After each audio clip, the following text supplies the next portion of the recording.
তবে কাজী আবু বকর রাহমাতুল্লাহ আলাইহি এইবার হাতটা সন্দুকের ভিতরে ভরে রাখলেন আর মনে মনে চিন্তা করলেন, এই হারের মালিক যে হারাইছে, হয়তো মক্কার অলিতে গলিতে পাগলের মতো হারের সন্ধান করতেছে, তালাশ করতেছে, কিন্তু হাতটা কোথাও পাইবে না। আবার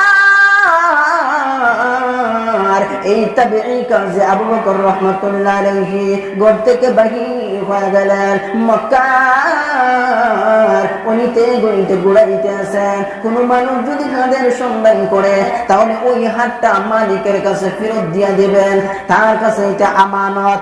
আল্লাহর নবীর সাহাবায়ে কেরামের হাতের গড়া কাজী আবু বকর রাহমাতুল্লাহ আলাইহি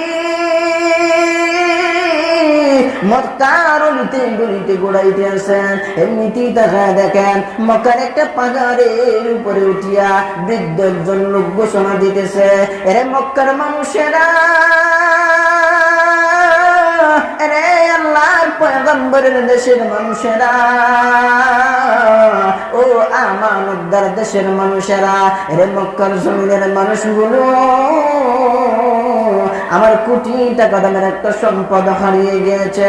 এমন কোন হৃদয়বান ব্যক্তি যদি পেয়ে থাকো, আমার হাতটা যদি ফেরত দিয়ে দাও, তাহলে আমার হাতের মধ্যে একটা লাল তলে আছে, এটার মধ্যে 500 স্বর্ণ মুদ্রা আছে। কেউ যদি কোটি টাকা দামের হার ফেরত দিয়ে দাও, আমি তোমাকে পুরস্কার হিসাবে 500 স্বর্ণ মুদ্রা দেব।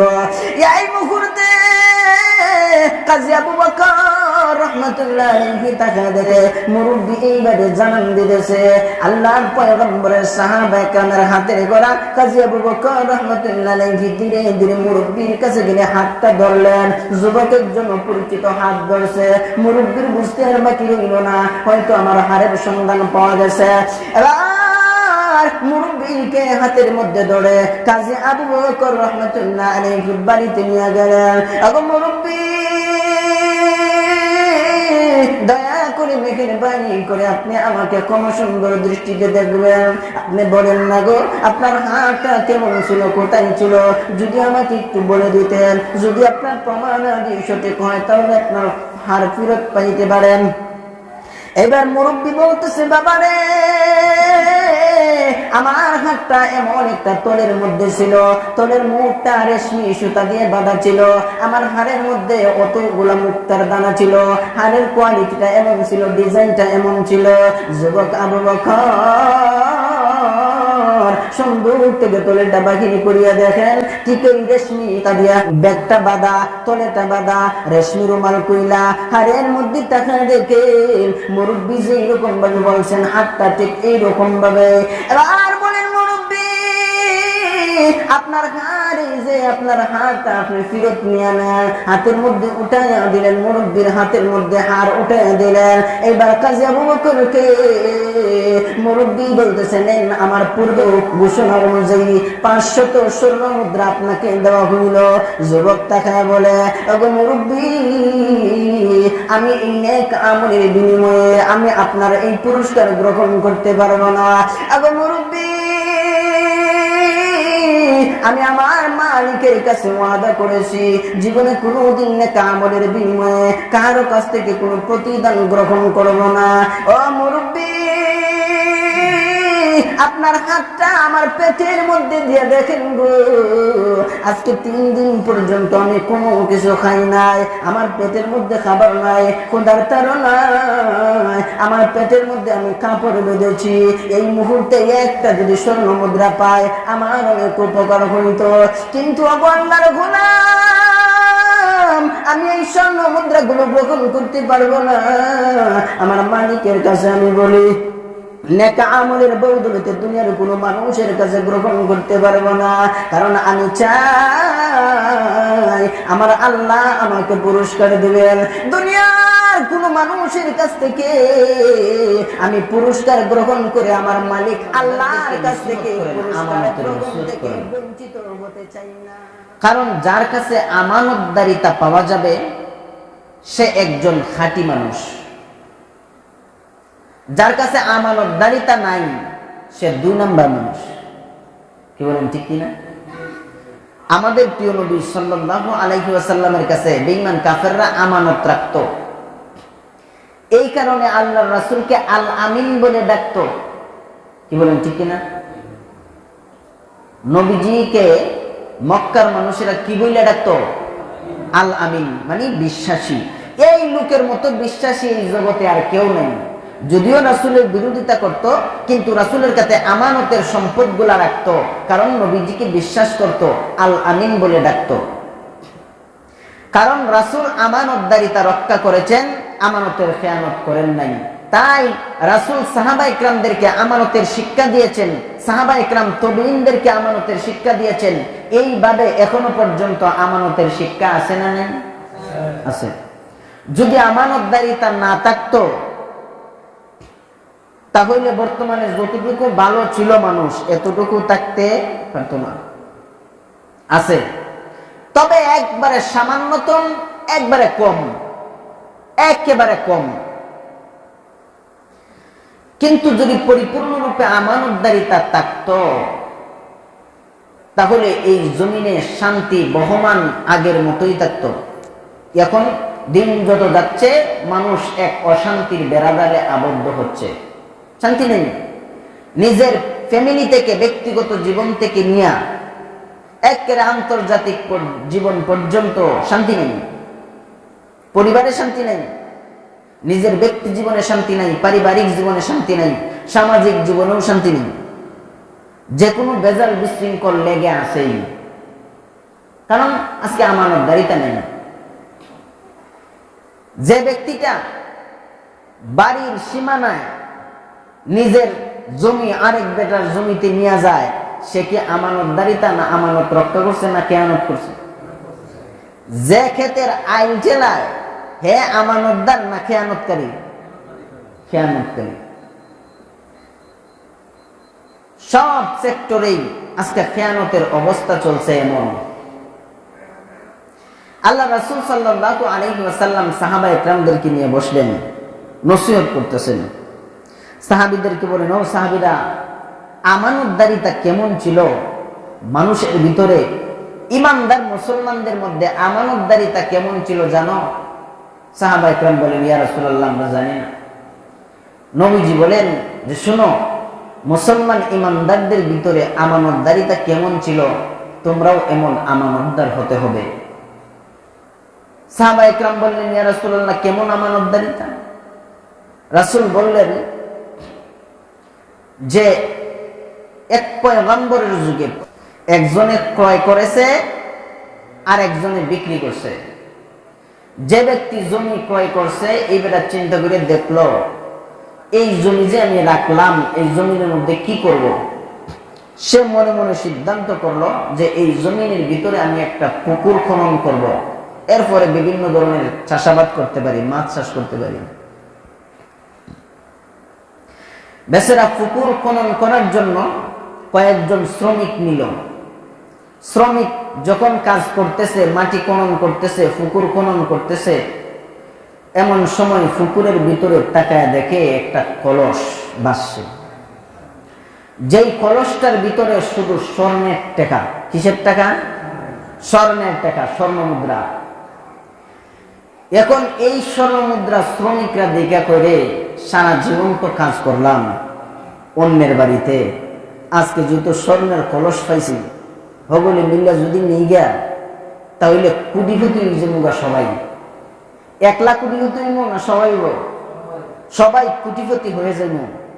এই স্বর্ণের কলস যদি আমরা নিয়ে যাইতে পারি, মালিকে জানতেও না, বুঝতেও না, কিছু করতেও না, আর আমরা এই দিক দিয়া স্বর্ণের কলস লই যাব, সবাই কোটিপতি হয়ে যাব।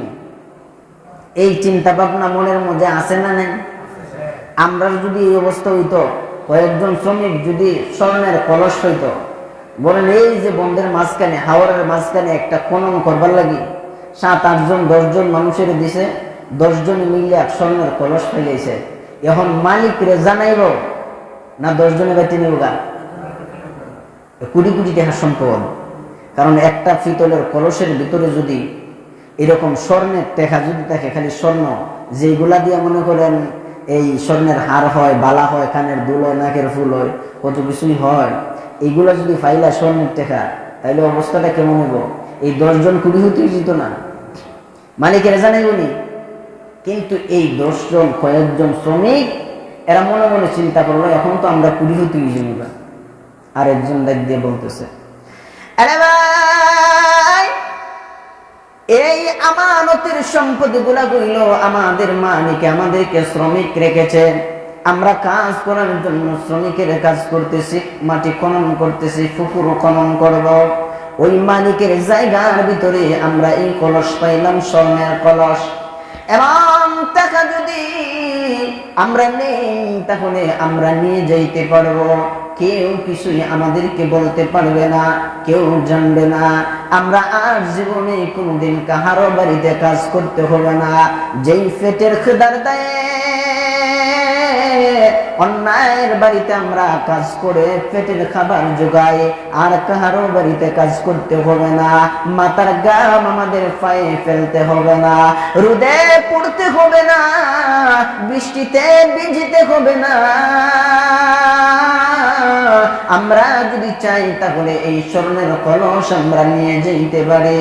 কিন্তু আমাদের একটা পরিচয় আছে, আমরা হইলাম ইমানদার মুসলমান, আল্লাহর গোলাম। আমাদের সামনে মৃত্যু আছে,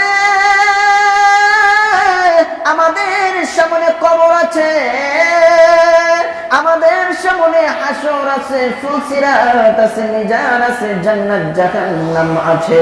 আজকে যদি মালিকের সামনে এমন গাদ্দারি যদি করি, স্বর্ণের কলস যদি নিয়ে যাই, তাহলে আমরা নিয়ে যেতে পারবো, কেউ জানবেও না, বুঝবেও না। কিন্তু মহান মালিক আল্লাহ তাআলা সব কিছু দেখতে আছেন, আমাদের অবশ্যই বিচার হবে। আল্লাহ যদি জিজ্ঞেস করেন, শ্রমিকের দল, কেন মালিকের আমানতদারিতা রক্ষা করলি না? কেন আমানতের খেয়ানত করলি? আমি আল্লাহর কাছে জবাবদিহিতা করো। আমরা শ্রমিকের দলকেও আল্লাহর কাছে জবাব দিতে পারবো না, কোন কারণে খেয়ানত করেছি। আমরা এই সম্পদ নিতে পারবো না, কেননা আমরা সকলেই ইমানদার মুসলমান। আমরা সবাই তো ইমানদার মুসলমান।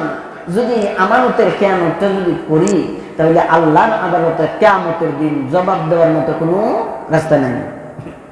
এই কারণে এরা চিন্তা করলো, এই আমানতদারিতা রক্ষা করতে হবে, জমির মালিকের কলস মালিকের কাছে ফিরিয়ে দিতে হবে। এরা সবাই মিলে মালিকের দরবারে কলস নিয়ে গেছে, মালিকরে ডাকতে আছে, জমির মালিক আপনি বাইরে আসেন। জমির মালিক বাইরে আইসা কয়, কি রে, তোমাদেরকে আমার জমিন খনন করার জন্য দিয়েছি, পুকুর নির্মাণ করার জন্য, কিন্তু তোমরা আমার বাড়ির মধ্যে আসে এইভাবে ডাকাডাকি কেন করতেছ? জমির মালিক তাকায় দেখেন না গো, আপনার জমিনের ভিতরে স্বর্ণের কলস পাওয়া গেছে, যেটার মূল্য কয়েক কোটি টাকা হবে। জমির মালিক, ইচ্ছা যদি করতাম তাহলে আপনার কলস আমরা নিয়ে যেতে পারতাম, কিন্তু আমানতের খেয়ানত করতে পারি না। এই কারণে আপনার জমির মধ্যে স্বর্ণের কলস পাওয়া গেছে, আপনার কাছে আমরা ফেরত দিতে আসছি। এই যে নেন আপনার স্বর্ণের কলস, আপনি নিয়ে যান। জমির মালিক বলে, না, আমার এই কলস হতে পারে না, কারণ হইল জমিটা আমি আরেকজনের কাছ থেকে কিনেছি। আমার বাবা ওই জমিনের মধ্যে স্বর্ণের কলস রাখে নাই, আমিও রাখি নাই, তাহলে আমার কিভাবে হইল? এই কলস যদি আমি নেই, কিয়ামতের আদালতে আল্লাহ যদি জিজ্ঞাসা করে, জমি ক্রেতা, তোমার বাবা ওই জমিতে স্বর্ণের কলস রাখে নাই, তুমি কোনদিন রাখো নাই, এই স্বর্ণের কলস কার? স্বর্ণের কলস উপভোগ করলা তুমি, কার আমানতের খেয়ানত করলা তুমি? আমি আল্লাহর কাছে জবাবদিহিতা করো। শ্রমিকেরা, আমি এই আমানত খেয়ানত করতে পারবো না। এই স্বর্ণের কলস যেহেতু আমার না, আমি গ্রহণ করতে পারবো না। শ্রমিকেরা বলে তাইলে কি করব? আমরাও তো নিতে পারবো না, আমানতের খেয়ানত আমরাও করতে পারবো না। নেন আপনার স্বর্ণের কলস, আপনি যাই করেন না কেন। এইবার মালিক বিপদে পড়লনি। কি বলেন? বিপদে পড়লনি। আমরা অবস্থাটা লিখিত হইতো। আমরা যদি স্বর্ণের কলস পাইতাম তাহলে আমার জমি কিনছি আমি, উপরেও আমার নিচেও আমার, যা পাই সবই আমার। কি বলেন? ঠিক না? কিন্তু এই লোকে চিন্তা করলো, রে এই জমির নিচে তো আমি কোনোদিন স্বর্ণের কলস রাখছি না, আমার বাপ দাদা রাখছে না, কারণ এই জমি আমি কিনছি। সুতরাং এই জমি যার, স্বর্ণের কলস হবে তার। এখন যদি আমি বুক করি স্বর্ণের কলস নিয়ে যাই গা, তাহলে তো কিয়ামতের দিন আল্লাহর আদালতে জবাব দিতে হইতো। কি হইব না? জবাব দেওয়া লাগবে না? জবাব দিতে হবে। এই ভয়ে এখন জমির মালিক স্বর্ণের কলস লইয়া যেই বেড়ার কাছে জমি, যেই বেড়ার কাছ থেকে, যেই বেচারার কাছ থেকে জমি কিনে রাখছিল, ক্রয় করছিল, এই বেচারার বাড়ি যেয়ে হাজির। জমির মালিক, আপনি ঘর থেকে বাইরে দেখুন, ঘর থেকে বাইরে হয়েছে কি এত চিল্লাইতেছ কেন? এত কেন চিল্লাইতেছি জানো না? তুমি যে আমার কাছে জমি বিক্রি করেছ, এই কলস যে জমির ভিতরে রেখেছ, আমি যদি কলস উপভোগ করে খাই, আমানতের খেয়ানত হবে, আল্লাহর আদালতে কিয়ামতের দিন দাঁড় হইতে হবে। আমার মালিক যদি আমাকে জিজ্ঞাসা করেন, আমি আল্লাহর দরবারে কিভাবে জবাবদিহিতা করব, এই ভয় আমার অন্তরে আছে। নেন আপনার জমিতে কলস পাইলাম, নেন আপনার কলস আপনি নিয়ে যান। বলে কিভাবে আমি গ্রহণ করব? কারণ আমিও কোনোদিন জমির ভিতরে কলস রাখি নাই।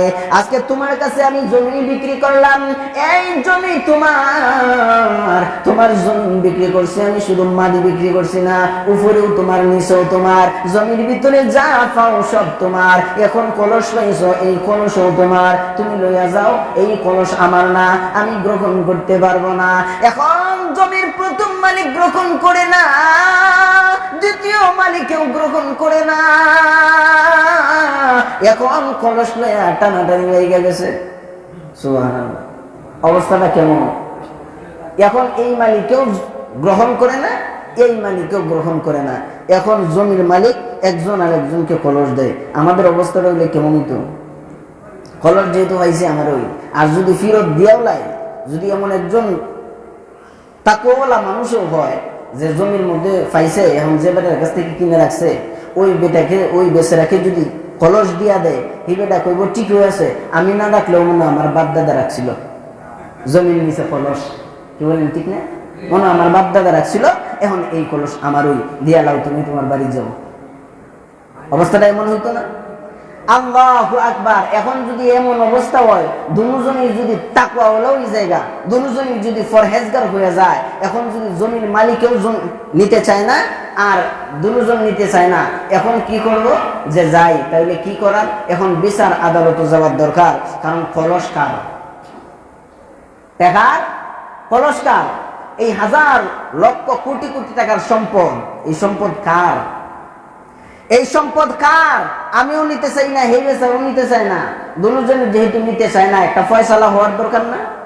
যাও, কাজী সাহেবের কাছে যাই, বিচারকের কাছে যাই, বিচারক বিচার করে যেই ফয়সালা দিব, মানতে রাজি আছো? হে কয় হ্যাঁ ঠিক আছে, দুজনই মানতে রাজি আছে, তাহলে চলো বিচারকের কাছে যাই। বলেন আমরা এই পর্যন্ত যাইল নি? কাজী পর্যন্ত যাইব? কালী স্বর্ণের কলসটা ফাইয়া লাইব। এমনিতেই দেখবেন গ্রামের কিছু মায় মাতাব্বর আছে না, হেরা যাইয়া হাজির, এই কলস কার? তোর বাপ দাদা কেউ রাখছিল না, এটা সরকারি।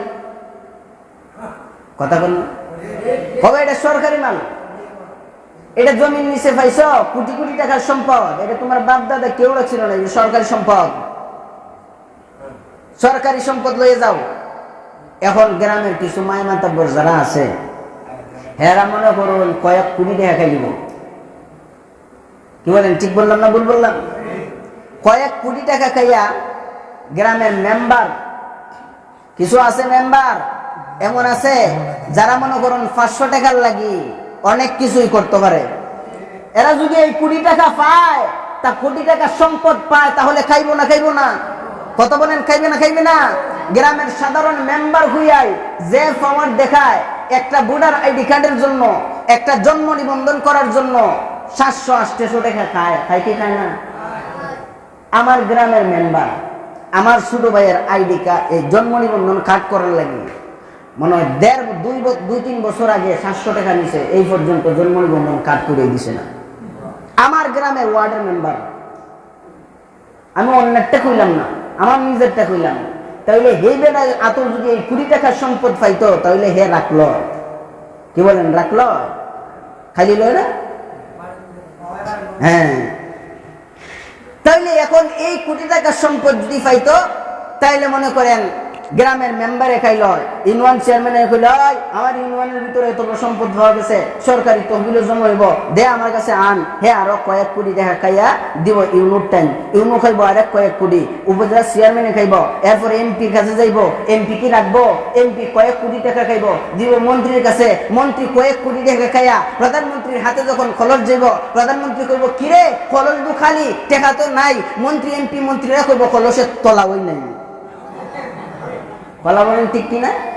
কবে কলসের তলা নেই, তলা না থাকলে এটার মধ্যে কিছু আসেনি, কবে কলসের তলা নেই। এমন হইল না।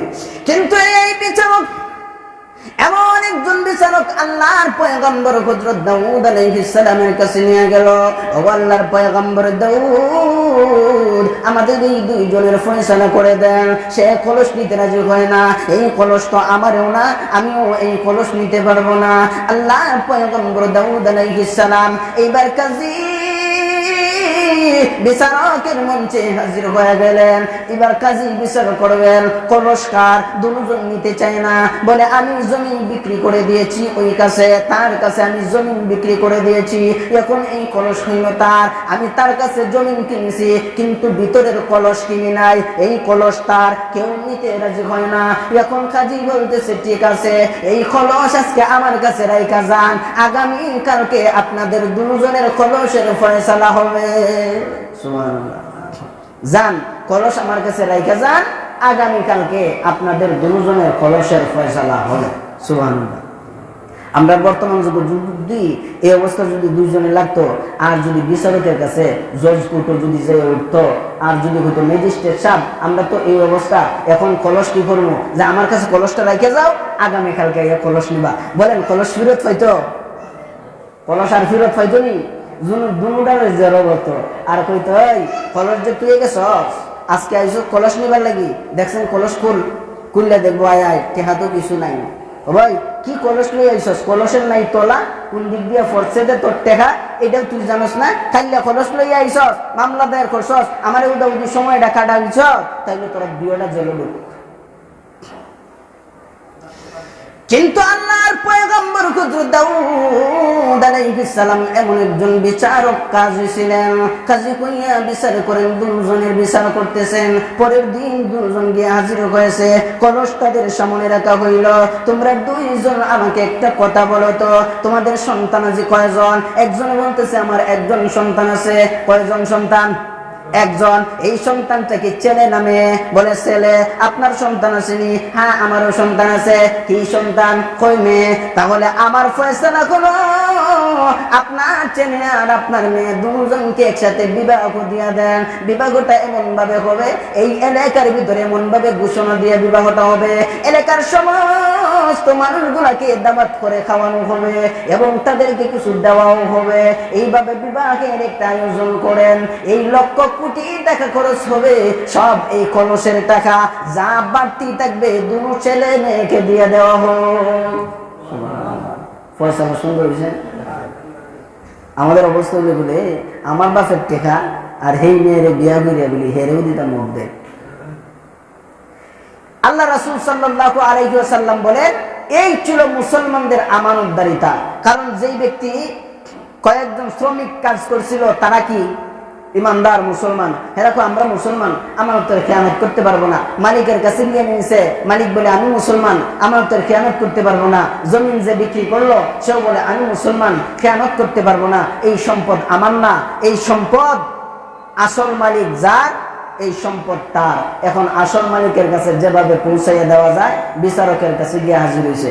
আমরা আগেই খাইয়ে বই থাকতাম, বিচারক যাওয়ার দরকার ছিল না।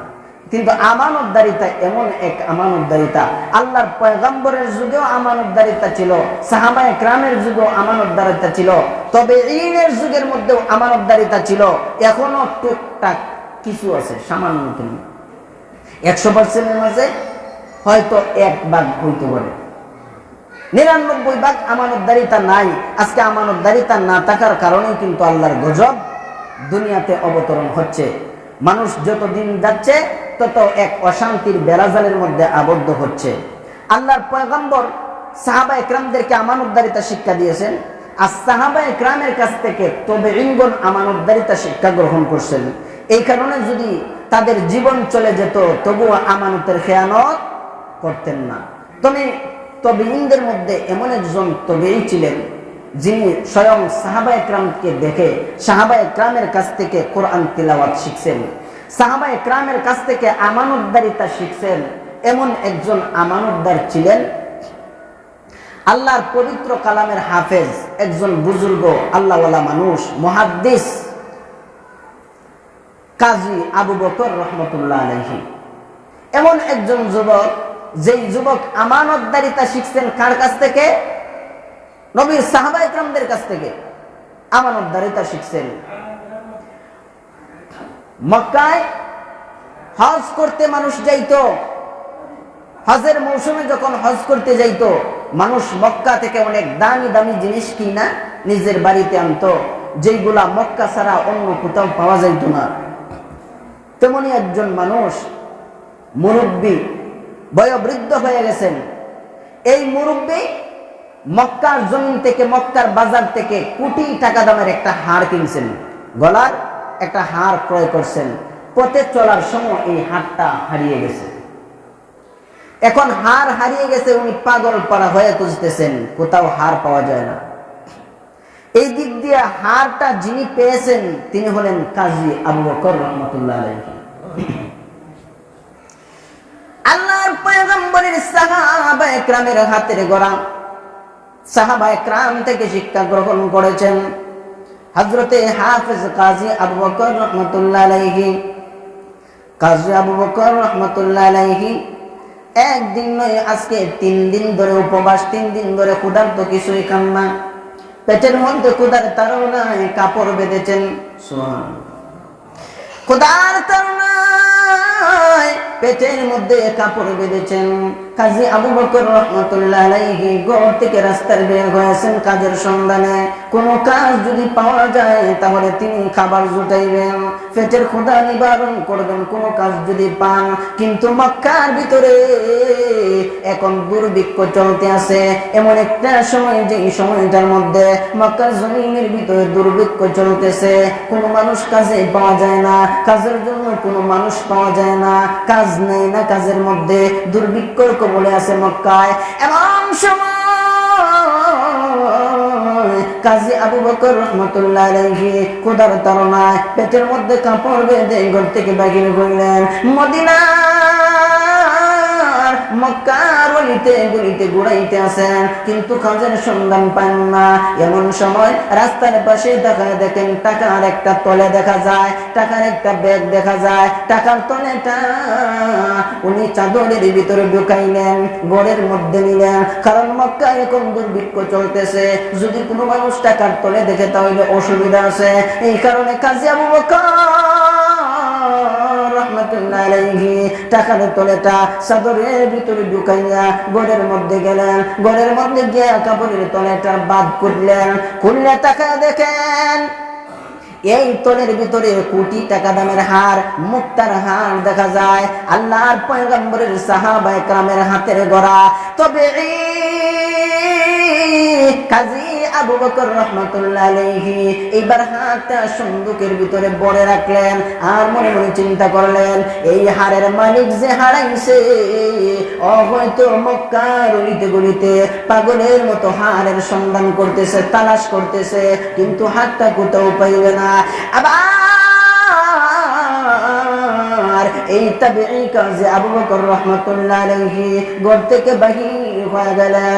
মক্কার অনিতে গণিতে ঘুরাইতে আছেন। কোন মানুষ যদি হাড়ের সন্ধান করে, হাড়ের সন্ধান করে, তাহলে ওই হাড়টা মালিকের কাছে ফেরত দিয়ে দিবেন, কারণ ওই হাড়টা উনি পাইলেন, তার কাছে এটা আমানত। আল্লাহ নবীর সাহাবায়ে কেরামের হাতের গড়া কাজী আবু বকর রাহমাতুল্লাহ আলাইহি মক্কার অলিতে গলিতে ঘুরাইতে আছেন। এমনিতেই তাকায় দেখেন মক্কার একটা পাহাড়ের উপরে উঠিয়া বৃদ্ধ একজন লোক ঘোষণা দিতেছে, এরে মক্কার মানুষেরা, এরে আল্লাহর পয়গম্বরের দেশের মানুষেরা, ও আমানতদার দেশের মানুষেরা, এরে মক্কার জমিনের মানুষগুলো, আমার কোটি টাকা দামের একটা সম্পদ হারিয়ে গিয়েছে। এমন কোন হৃদয়বান ব্যক্তি যদি পেয়ে থাকো, আমার হাতটা যদি ফেরত দিয়ে দাও, তাহলে আমার হাতের মধ্যে একটা লাল তলে আছে, এটার মধ্যে 500 স্বর্ণ মুদ্রা আছে। কেউ যদি কোটি টাকা দামের হার ফেরত দিয়ে দাও, আমি তোমাকে পুরস্কার হিসাবে 500 স্বর্ণ মুদ্রা দেব। এই মুহূর্তে কাজী আবু বকর রাহমাতুল্লাহ আলাইহি তাকায় দেখেন মুরব্বি এইভাবে ভাষণ দিতেছে, মুরব্বি এইভাবে জানান দিতেছে। আল্লাহর পয়গম্বরের সাহাবায়ে কেরামের হাতের গড়া কাজী আবু বকর রাহমাতুল্লাহ আলাইহি ধীরে ধীরে মুরব্বির কাছে গেলে হাতটা ধরলেন। যুবকের জন্য পরিচিত হাত ধরছে। মুরব্বির বুঝতে আর বাকি রইল না, হয়তো আমার হারের সন্ধান পাওয়া গেছে। মুরব্বিকে হাতের মধ্যে ধরে কাজী আবু বকর রাহমাতুল্লাহ আলাইহি বাড়িতে নিয়ে গেলেন। আগো মুরব্বি, দয়া করে মেহেরবানি করে আপনি আমাকে কম সুন্দর দৃষ্টিতে দেখবেন। আপনি বলেন না গো, আপনার হাতটা কেমন ছিল, কোথায় ছিল, যদি আমাকে একটু বলে দিতেন, যদি আপনার প্রমাণাদি সঠিক হয় তাহলে আপনার হার ফেরত পাইতে পারেন। এবার মুরব্বি বলতেছে, বাবারে, আমার হাতটা এমন একটা তলের মধ্যে ছিল, তলের মুখটা রেশমি সুতা দিয়ে বাঁধা ছিল, আমার হাড়ের মধ্যে অতগুলা মুক্তার দানা ছিল, হাড়ের কোয়ালিটিটা এমন ছিল, ডিজাইনটা এমন ছিল। যুবক আবু বকর সুন্দর থেকে তলেরটা বাহিনী করিয়া দেখেন, ঠিক এই রেশমি কাপড় দিয়ে, রেশমি সুতা দিয়া ওই ওই ব্যাগটা বাঁধা, তলেটা বাঁধা, রেশমি রুমাল কইলা হাড়ের মধ্যে তাকা দেখেন মুরব্বি যে এরকম ভাবে বলছেন, হাতটা ঠিক এইরকম ভাবে। এবার বলেন মুরব্বি, আপনার হাড়ে যে আপনার হাতটা আপনি ফেরত নিয়ে নেন, হাতের মধ্যে উঠাইয়া দিলেন, মুরব্বির হাতের মধ্যে হাড় উঠাইয়া দিলেন। এবার কাজী আবু বকরকে মুরব্বি বলতেছেন, আমার পূর্বের ঘোষিত ঘোষণা অনুযায়ী 500 স্বর্ণ মুদ্রা আপনাকে দেওয়া হইল। যুবক তাকায় বলে, ওগো মুরব্বি, আমি এই নেক আমলের বিনিময়ে আমি আপনার হাড় গ্রহণ করতে, আমি আপনার এই পুরস্কার গ্রহণ করতে পারবো না। ওগো মুরব্বি, আমি আমার মালিকের কাছে ওয়াদা করেছি, জীবনে কোনোদিন নেক আমলের বিনিময়ে কারো কাছ থেকে কোনো প্রতিদান গ্রহণ করব না। ও মুরব্বি, আপনার হাতটা আমার পেটের মধ্যে দিয়ে দেখেন গো, আজকে 3 দিন পর্যন্ত আমি কোনো কিছু খাই নাই, আমার পেটের মধ্যে খাবার নাই, ক্ষুধার তাড়নায় আমার পেটের মধ্যে আমি কাপড় বেঁধেছি। এই মুহূর্তে একটা যদি স্বর্ণ মুদ্রা পাই আমার অনেক উপকার হইত, কিন্তু আল্লাহর গোলাম, আমি এই স্বর্ণ মুদ্রাগুলো গ্রহণ করতে পারবো না। আমার মালিকের কাছে আমি বলি, নেক আমলের বদৌলতে দুনিয়ার কোনো মানুষের কাছে গ্রহণ করতে পারবো না, কারণ আমি চাই আমার আল্লাহ আমাকে পুরস্কার দিবেন। দুনিয়ার কোনো মানুষের কাছ থেকে আমি পুরস্কার গ্রহণ করে আমার মালিক আল্লাহর কাছ থেকে পুরস্কার গ্রহণ থেকে বঞ্চিত হতে চাই না। দুনিয়ার কোন মানুষের কাছ থেকে আমি পুরস্কার পাইতে চাই না, আল্লাহর কাছে আমি পুরস্কার পাইতে চাই। এই যুবকটা কেমন তাকওয়াওয়ালা যুবক ছিল, আমানতদারিতা তার ভিতরে কেমন ছিল, এই কারণে আল্লাহ তাআলা তো অনেক সময় দুনিয়াতেও পুরস্কার দিয়া থাকেন, পরকালে তো আমানতদারিতার পুরস্কার অবশ্যই আল্লাহ নিজে আল্লাহ তাআলার কুদরতি হাত দিয়ে বান্দাকে দিবেন। সুবহানাল্লাহ। এইজন্য বলেন আমানতদারিতা রক্ষা করার দরকার আছে না নাই? প্রত্যেকটা ক্ষেত্রে আমানতদারিতা আছে, যেই অবস্থানে আছে তার কাছে ওই অবস্থানটাই আমানত। তার ওই অবস্থানটাই, ওই জিনিসটাই তার কাছে আমানত, এই সময়টাই আমানত, এই কাজটাই আমানত, এই চাকরিটাই আমানত, এই ব্যবসা বাণিজ্যটাই আমানত, সব কিছুই আমানত। আমানতের খেয়ানত করলে আল্লাহর আদালতে কিয়ামতের দিন জবাবদিহিতা করতে হবে। এবার যুবক কাজী আবু বকর রাহমাতুল্লাহ আলাইহি কয়েক বছর অতিক্রম হয়ে গেল। কয়েক বছর যখন চলে গেল, এমন অবস্থায় কাজী আবু বকর রাহমাতুল্লাহ আলাইহি একটা সফরে রওনা হয়ে গেলেন। সফরের সময় সমুদ্র দিয়া সফরের মধ্যে যাইতেছেন, একটা জাহাজ দিয়া যাইতেছেন। হঠাৎ করে জাহাজটা জ্বরের কবলে পড়লো। জ্বরের কবলে পড়ে জাহাজটা ডুবে গেল। এমন অবস্থা জাহাজের মধ্যে যত মানুষগুলা ছিল সবগুলা মানুষ নিহত হয়ে গেল, সবগুলা মানুষ ধ্বংস হয়ে গেল, সবগুলা মানুষ মরে গেল, কেউ আর বেঁচে নাই। এই অবস্থায় কাজী আবু বকর রাহমাতুল্লাহ আলাইহি অজ্ঞান অবস্থায় সমুদ্র দিয়া পানিতে ভাসতে ভাসতে একটা দ্বীপের কাছে চলে গেলেন। হঠাৎ করে যখন জ্ঞান ফিরে আসলো, হুঁশ ফিরে আসলো, উপরের দিকে তাকাইয়া আসমান দেখতে পান। সঙ্গে সঙ্গে বলেন আলহামদুলিল্লাহ, কেউ বেঁচে নাই, আল্লাহ আমাকে জ্ঞান দান করেছেন, আবার আল্লাহ মরণ থেকে আমাকে বাঁচিয়েছেন, জীবিত করেছেন, শুকর আদায় করেন আলহামদুলিল্লাহ।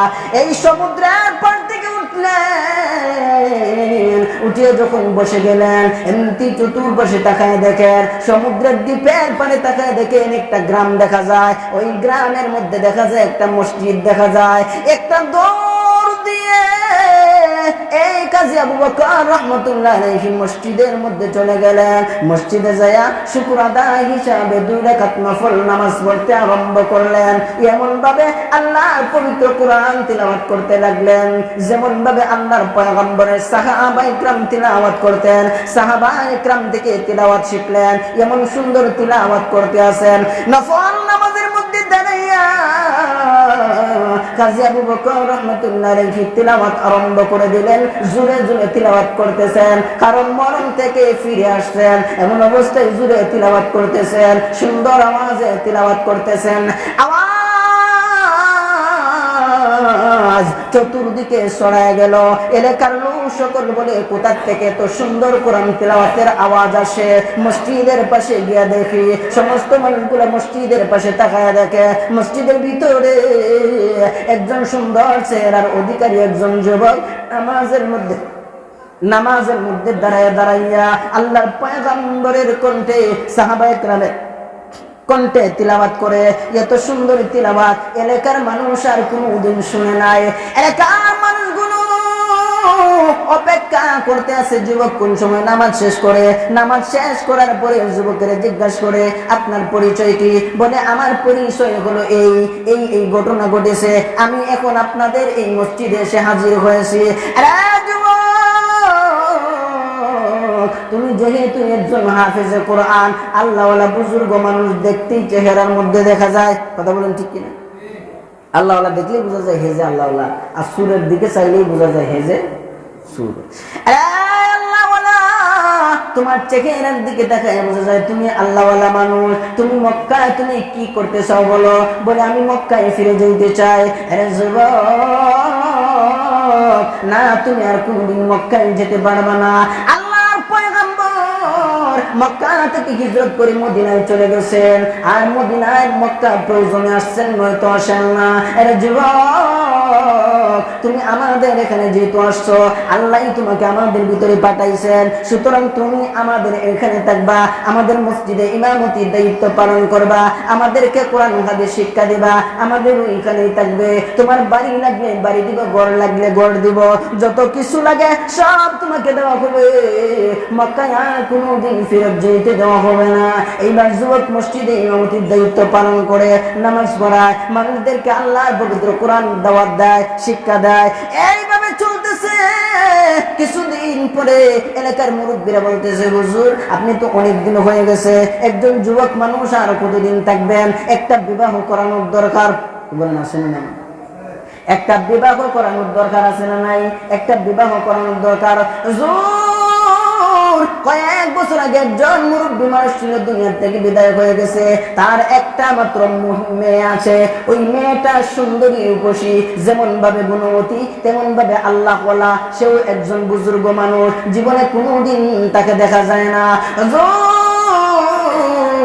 আপনি যদি তাকে বিবাহ করতে চান তাহলে তার কাছে আমরা প্রস্তাব দেই, হ্যাঁ ঠিক আছে দেন। এখন বিবাহের আয়োজন করা হইল, দুজনকে বিবাহ করায় দেওয়া হইল।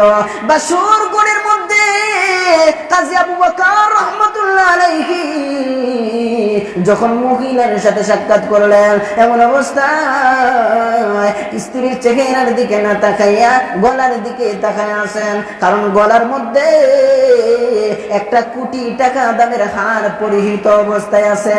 মহিলা মনে মনে সন্দেহ করতেছে, মনে হয় আমার হারের লোভে পড়েছে, এই জন্য আমার চেহারার দিকে না তাকাইয়া হারের দিকে তাকায় আছে। কাজী আবু বকর বুঝে ফেললেন, তোমার হারের মধ্যে তাকায় আছি কেন জানো কি? এই হারের সাথে কয়েক বছর আগে আমার একটা ঘটনা হয়েছে। এমন একটা হার মক্কার জমিনের ভিতরে একজন মুরব্বী হার হারিয়ে ফেলেছিল।